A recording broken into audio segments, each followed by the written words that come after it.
Tu es certainement en train de suivre une formation dans le monde, peu importe, en Afrique, en Amérique du Sud, en France, que sais-je. Il est important que tu apprennes à te distinguer de la concurrence. Ceux avec qui tu étudies aujourd'hui seront tes concurrents demain. Comment faire? C'est juste après le générique.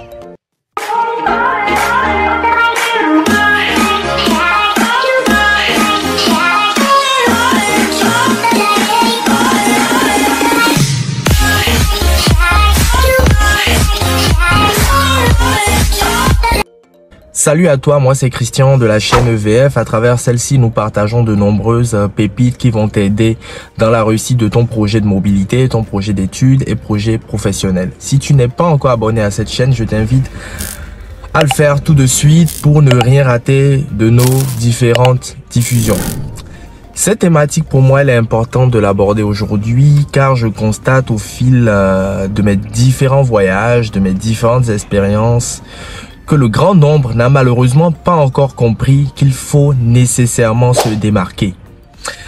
On peut se démarquer avec les diplômes, avec des qualifications, des certifications et bien d'autres. Mais pas que. Il faut aussi qu'on puisse travailler sur notre personnalité. Car que tu sois médecin, que tu sois journaliste, que tu sois commercial, que tu sois communicateur, que sais-je, il est important que tu arrives à bien te vendre, à donner envie aux gens de travailler avec toi. Donc, la première chose que tu vends, c'est toi, c'est ta personnalité.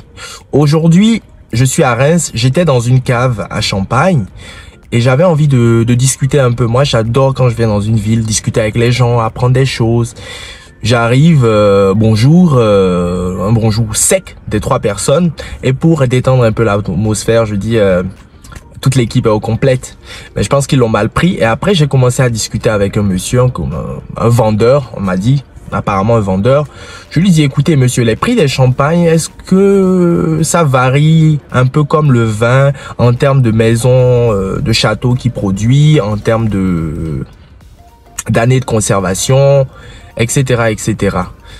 Et il me répond froidement, oui, c'est ça, un truc comme ça. Il me répond de manière sèche. Du coup, moi, ça m'a personnellement pas donné envie de discuter un peu plus, de continuer à discuter avec lui. Mais j'ai acheté les produits, j'ai acheté les bouteilles de champagne. Pas à cause de lui, je l'ai acheté parce que j'avais envie de me faire plaisir. Mais n'eût été une autre cave qui aurait été dans la zone où j'étais, je serais allé dans une autre cave. Parce qu'il m'a aucunement donné envie de vendre. J'ai payé ces bouteilles pas à cause de lui, mais parce que j'avais envie. Donc, ce que je veux que tu essaies de faire, c'est de travailler sur toi, cher ami. Quand quelqu'un t'aborde dans la rue, peu importe, réponds avec le sourire, peu importe ce que tu as.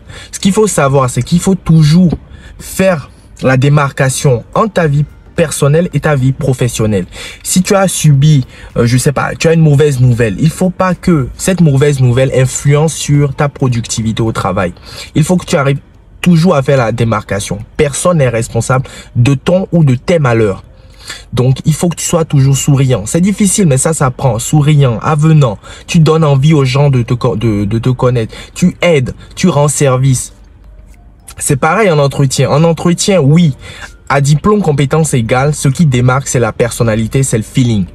C'est ta faculté à donner envie à l'autre de te connaître, à échanger, à dégager de la positivité. Et ça, malheureusement, ça manque beaucoup. Ça manque beaucoup. C'est pour ça, certains qui sont diplômés, surdiplômés, il leur manque toujours un petit élément, leur personnalité, l'envie de se faire, de donner envie de se connaître, de te connaître, de connaître cette personne. Donc, cher ami, travaille sur ça.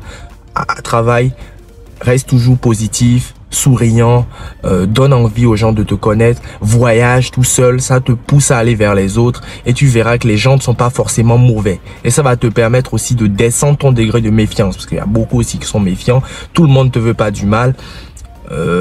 C'est très important de pouvoir travailler là-dessus et tu verras que ta vie professionnelle sera que je dirais, j'ai pas envie de te faire rêver, mais elle sera simple, elle sera facile. Tu auras des opportunités auxquelles tu n'aurais même pas pensé. Voici, cher ami, ce que je tenais à partager. N'hésite pas à mettre en commentaire ce que tu en penses. En attendant la prochaine vidéo, prends soin de toi et à très vite. Ciao.